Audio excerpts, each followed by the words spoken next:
नमस्कार, जय हिंद दोस्तों। आपके सपनों का अपना परिवार धैर्य एजुकेशन क्लासेज में आप सभी का तहे दिल से स्वागत है। तो आइए आज स्टार्ट करते हैं एनसीईआरटी पैटर्न पर आधारित विद्या क्वेश्चन बैंक क्लास 12 हिंदी विषय को।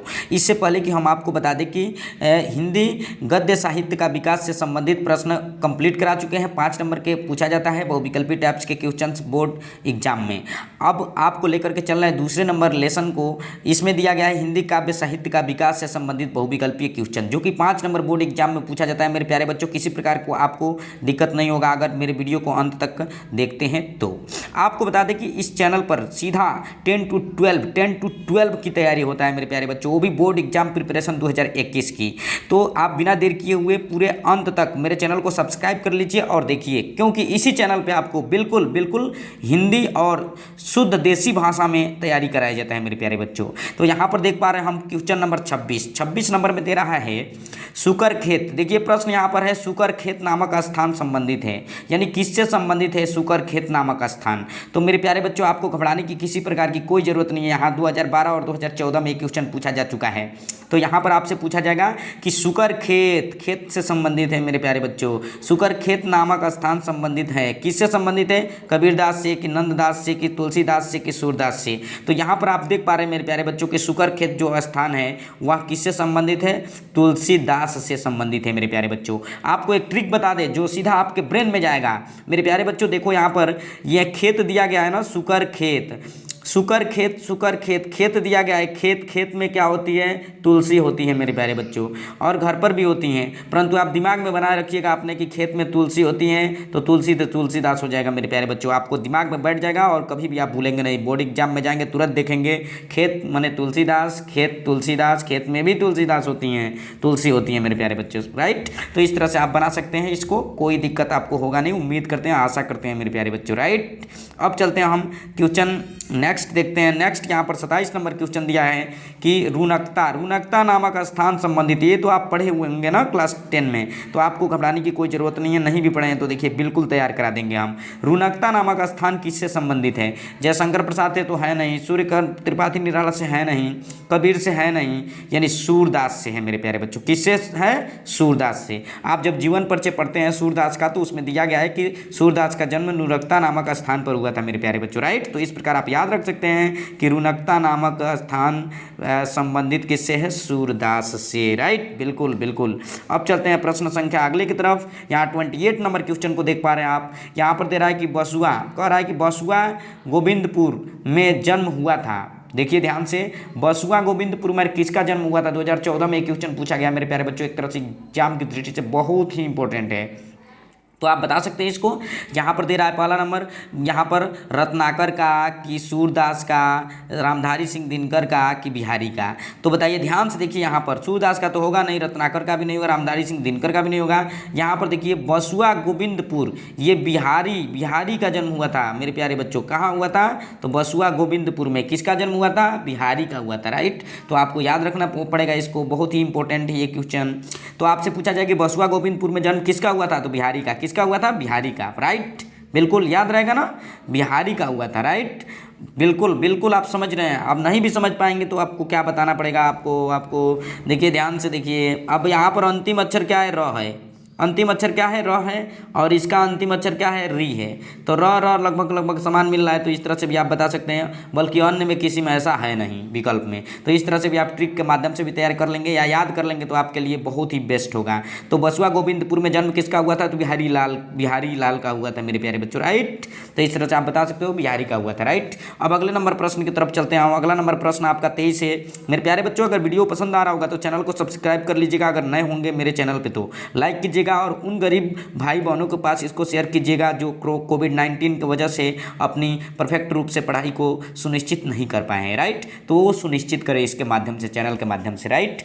अब आप देखिए यहाँ पर 29 नंबर क्वेश्चन दे रहा है मेरे प्यारे बच्चों कि कृष्ण काव्यधारा के कवि नहीं है। कह रहा है कि कृष्ण काव्यधारा के कवि कौन नहीं है। इसमें बहुत सारे कवि दिए गए हैं, नंददास हैं, चतुर्भुज दास हैं, सूरदास हैं।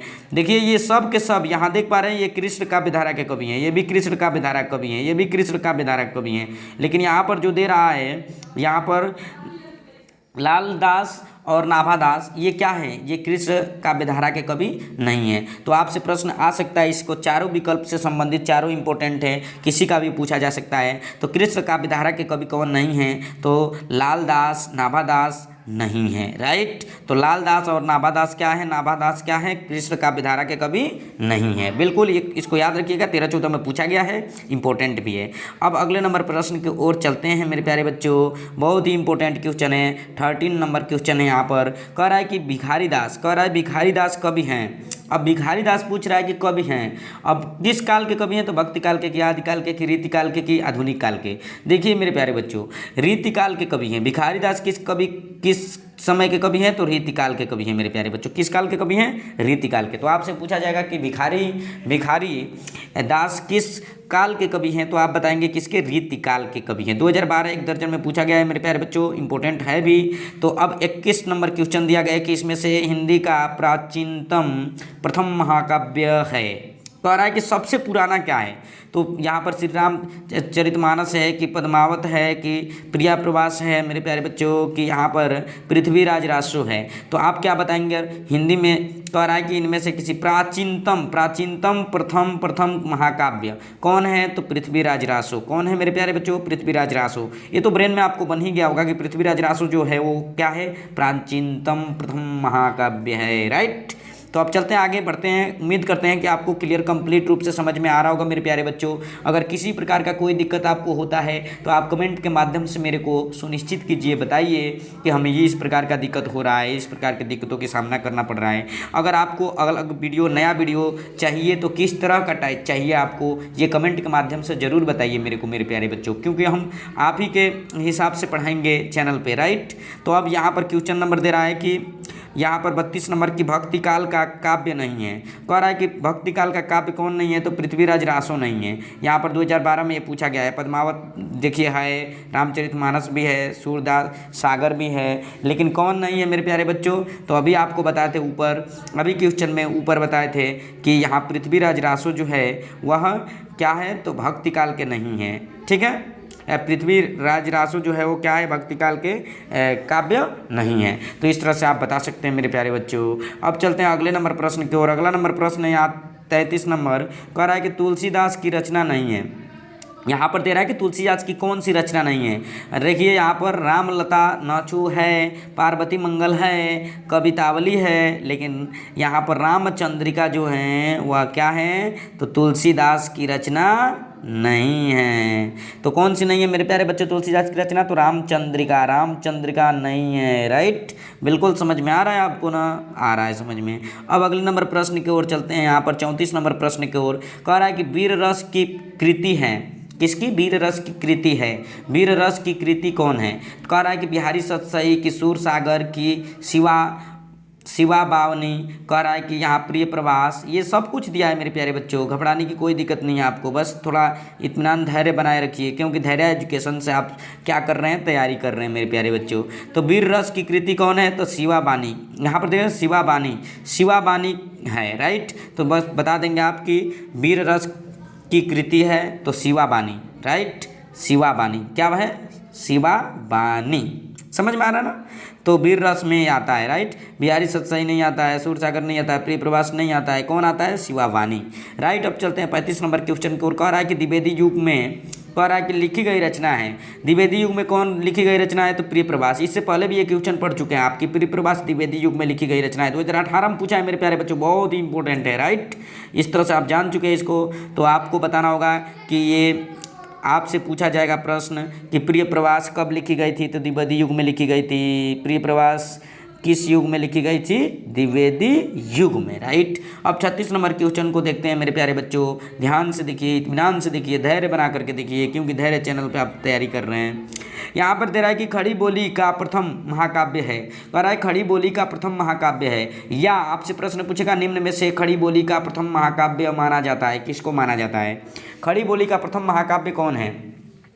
तो यहाँ पर दे रहा है वैदेही, वनवास, साकेत, कामायनी, लेकिन इसमें सही कौन सा होगा, प्रिय प्रवास। कौन होगा मेरे प्यारे बच्चों, प्रिय प्रवास। 2020 2020 कोरोना काल वाला याद रहेगा जीवन भर आपको, ये वाला कभी मत भुलाइएगा। राइट, कह रहा है कि खड़ी बोली का प्रथम महाकाव्य कौन है खड़ी बोली का, तो प्रिय प्रवास। राइट, समझ में आ गया, जो कि 2020 में पूछा गया था। अब अगले नंबर प्रश्न की ओर हम बढ़ते हैं। अगला नंबर प्रश्न कुछ इस प्रकार से है, 37 नंबर, कह रहा है यहाँ पर द्विवेदी युग की रचना नहीं है। अब लो, द्विवेदी युग की रचना नहीं है। देखिए, प्रिय प्रवास तो है ना, भारत भारती है ना, साकेत भी है ना, लेकिन कौन नहीं है मेरे प्यारे बच्चों, तो आंसू जो है वो क्या है, द्विवेदी युग की रचना नहीं है। आंसू जो है वो द्विवेदी युग की रचना नहीं है। अब चलते हैं अगले नंबर क्वेश्चन की तरफ मेरे प्यारे बच्चों। 38 नंबर क्वेश्चन से आपको आगे बढ़ाना है। बस आप देखते रहिए, ध्यान से धैर्य के साथ बने रहिए मेरे चैनल पे मेरे प्यारे बच्चों। बस आप देखते रहिए, हर एक चीज़ क्लियर कंसेप्ट के साथ आपके माइंड में जाएगा। राइट, याद करने की कोई ज़रूरत ही नहीं है, बस देखते रहिए एकदम धकाधक। बस कह रहा है कि मैथिली शरण गुप्त आधुनिक काल के किस युग से संबंधित हैं। कह रहा है कि मैथिली शरण जो गुप्त है ना, वो आधुनिक काल के किस युग से संबंधित है। 2019 में ये क्वेश्चन पूछा गया है मेरे प्यारे बच्चों। यहाँ पर देख रहा है शुक्ल युग, छायावाद युग, फिर द्विवेदी युग, फिर कह रहा है यहाँ पर छायावदोत्तर युग। ये मैथिली शरण गुप्त जो हैं वो कुछ किस युग से संबंधित हैं, किस काल से माने जाते हैं, आधुनिक काल के, तो यहाँ बताएंगे द्विवेदी युग। राइट, कौन सा बताएंगे आप, द्विवेदी युग। राइट, बिल्कुल उम्मीद के साथ बता देंगे कि द्विवेदी युग से माने जाते हैं। राइट, अब आगे देखते हैं हम इसको, अगले नंबर 39 नंबर कह रहा है कि साहित्य सुधा निधि के संपादक है। साहित्य सुधा निधि के संपादक कौन है। यहाँ पर दे रहा है जगन्नाथ दास रत्नाकर, फिर कह रहा है महावीर प्रसाद द्विवेदी, फिर अयोध्या सिंह हरिऔध उपाध्याय, भारतेंदु हरिश्चंद्र, ये सब कुछ दिया गया है। इसमें आपको सही विकल्प चूज करना है मेरे प्यारे बच्चों कि सुधा निधि के संपादक कौन है, साहित्य सुधा निधि के। यहाँ पर दे रहा है साहित्य सुधा निधि के संपादक कौन हैं। मेरे प्यारे बच्चों आप ऊब गए होंगे, थोड़ा कलर चेंज करते हैं मेरे प्यारे बच्चों। कौन सा कलर चाहिए आपको बताइए फटाफट, कलम मेरे पास है और बताइए फटाफट बताइए कौन सा कलम चाहिए आपको। हमको लग रहा है कि आपका विश्वास हो रहा है कि आपको कलर चाहिए, कलर कौन सा पसंद कर रहे हैं, ये वाला कर रहे हैं। राइट, अब देखिए, आप लग रहा है कि आपका विश्वास है ना कि यही वाला किए होंगे। देखिए, हमारा विश्वास यही है। देखिए, हम कौन सा कलर चूज किए वही शायद आप भी चूज किए होंगे ना। देखिए, यही वाला है। फिर कह रहा है कि अब आपसे पूछा जाए प्रश्न, साहित्य सुधा निधि के संपादक कौन है।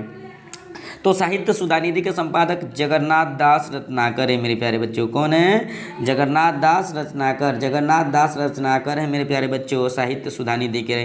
तो साहित्य सुधा निधि के रचनाकार ये संपादक कौन है मेरे प्यारे बच्चों, तो जगन्नाथ दास रत्नाकर हैं। राइट, उम्मीद है कि याद हो गया होगा मेरे प्यारे बच्चों। दिमाग आपका बड़ा हो चुका है, लगभग आप 12 में पढ़ रहे हैं मेरे प्यारे बच्चों। अब आगे चलते हैं, यहाँ पर 40 नंबर क्वेश्चन को देखते हैं। कह रहा है कि हरिऔध का जन्म स्थान है।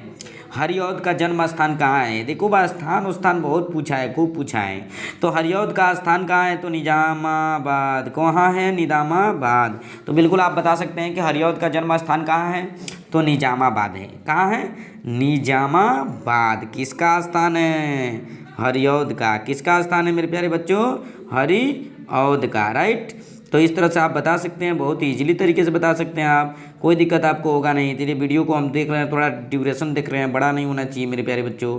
अब अगले नंबर क्वेश्चन को देख रहे हैं हम यहाँ पर 41 नंबर प्रश्न को। 41 नंबर प्रश्न कुछ इस प्रकार से दिया गया है मेरे प्यारे बच्चों। क्वेश्चन कुछ इस प्रकार से 41 नंबर में आप देख रहे हैं स्क्रीन पे, बहुत ही इंपॉर्टेंट क्वेश्चन है। कह रहा है मैथिली शरण गुप्त का प्रथम काव्य संग्रह है। मैथिली शरण गुप्त का प्रथम काव्य संग्रह कौन है। अब देखिए, अनघ, फिर कह रहा है पंचवटी, फिर कह रहा है सिद्धराज या भारत भारती। ये मैथिली शरण गुप्त का प्रथम महाकाव्य कौन है, भारत भारती। मेरे प्यारे बच्चों, एक बार नहीं होने एक बार, मैथिली शरण गुप्त का प्रथम महाकाव्य कौन है, तो भारत भारती। देखिए यहाँ पर 2012 और 2020 क्वेश्चन आने का ये समय है। अब अगले नंबर प्रश्न की ओर बढ़ते हैं हम मेरे प्यारे बच्चों। 42 नंबर क्वेश्चन को। 42 नंबर क्वेश्चन में दे रहा है कि छायावादी काव्य की, कह रहा है कि यहाँ पर बृहद त्रयी के रचनाकार नहीं है। मेरे प्यारे बच्चों, कौन नहीं है, कह रहा है छायावादी काव्य की बृहद त्रयी के रचनाकार नहीं है। तो यहाँ पर प्रसाद दे रहा है, पंत दे रहा है, निराला दे रहा है, सब छोटका नाम दे रहा है। फिर यहाँ पर दे रहा है महादेवी वर्मा, तो महादेवी वर्मा नहीं है मेरे प्यारे बच्चों। राइट, तो छायावादी महाकाव्य के बृहद त्रयी के रचनाकार नहीं है, तो महादेवी वर्मा नहीं है। राइट, याद रहेगा ना, बिल्कुल नहीं भूलेंगे आप, उम्मीद है हमको। फिर 43 नंबर क्वेश्चन दे रहा है कि आधुनिक युग की मीरा है। तो आधुनिक युग की मीरा तो ये तो जानते हो आप, महादेवी वर्मा है। आधुनिक युग की मीरा कौन मानी जा रही है, तो किसको माना जा रहा है, तो महादेवी वर्मा को। तो ये भी आप कंप्लीटली रूप से इसको तैयार कर सकते हैं, राइट, बिल्कुल बिल्कुल। अब अगले नंबर प्रश्न की ओर चलते हैं हम। 44 नंबर प्रश्न आपका कुछ इस प्रकार से है। कहा जा रहा है कि निम्नलिखित कवियों में से राष्ट्र कवि की उपाधि से विभूषित किया जाता है, या किस कवि को राष्ट्र कवि का सम्मान मिला। तो ये तो आप जानते हैं मैथिली शरण गुप्त को, ये पहले से आपको मालूम है। मैथिली शरण गुप्त को राष्ट्र कवि का क्या मिला है, सम्मान मिला है, राइट। तो इसको विकल्प देखने की कोई आवश्यकता ही नहीं है, राइट मेरे प्यारे बच्चों। अगले नंबर प्रश्न की ओर चलते हैं हम। अगला नंबर प्रश्न क्या है, 45 नंबर, कि भारतीय ज्ञानपीठ पुरस्कार नहीं मिला। ओ देखिए, ध्यान से देखिए, किसको नहीं मिला। सुमित्रा नंदन पंत को मिला, रामधारी सिंह दिनकर को मिला, महादेवी वर्मा को मिला, लेकिन मैथिली शरण गुप्त को नहीं मिला, राइट। तो इसको भी आप देखते रहिएगा। 14 में क्वेश्चन पूछा है कि भारतीय ज्ञानपीठ पुरस्कार नहीं मिला मैथिली शरण गुप्त को, क्यों। मैथिली शरण गुप्त को तो सम्मान मिला। क्या मिला, कौन सा सम्मान मिला, ऊपर अभी पढ़ चुके हैं। यहाँ पर राष्ट्र कवि किसका मिला था, राष्ट्र कवि का सम्मान मिला था मैथिली शरण गुप्त को, राइट। अब यहाँ पर देख पा रहे हैं हम कि क्वेश्चन में यहाँ पर दिया जा रहा है 45 में, कि 45 में दिया गया भारतीय ज्ञानपीठ पुरस्कार नहीं मिला, तो मैथिली शरण गुप्त को नहीं मिला, राइट। तो ये भी कंप्लीट हो गया। अब तो अगले नंबर 46 नंबर क्वेश्चन को देखते हैं कि प्रगतिशील लेखक संघ की स्थापना कब हुई। प्रगतिशील लेखक संघ की स्थापना कब हुई, 2018 में क्वेश्चन पूछा गया है। या प्रगतिशील लेखक संघ का प्रथम अधिवेशन कब हुआ था, तो इस सन को पूछा है मेरे प्यारे बच्चों। तो स्थापना पूछा है, ये स्थापना का मतलब भी सन पूछ रहा है, तो सन पूछ रहा है तो 1936 में याद रहेगा मेरे प्यारे बच्चों। 1936 में कैसे याद रखेंगे इसको, तो आप बता सकते हैं कि 3 दर्जन आप याद रखेंगे। कितना दर्जन, 3 दर्जन, या 19 छोड़ दीजिए और 12 तिहाई 36, तो 3 दर्जन। 3 दर्जन में यहाँ 3 दर्जन नहीं ना कोई है, 38 है, 39 है, 54 है, दिमाग में रखिएगा 3 दर्जन, 12 तिहाई 36, राइट, भुलाएंगे नहीं, राइट। एक कोई ना कोई युक्ति तो दिमाग में बैठा ही लीजिए, ताकि आपको परीक्षा में किसी प्रकार की कोई दिक्कत न हो सके। अब चलते हैं अगले नंबर प्रश्न की तरफ, 47 की तरफ।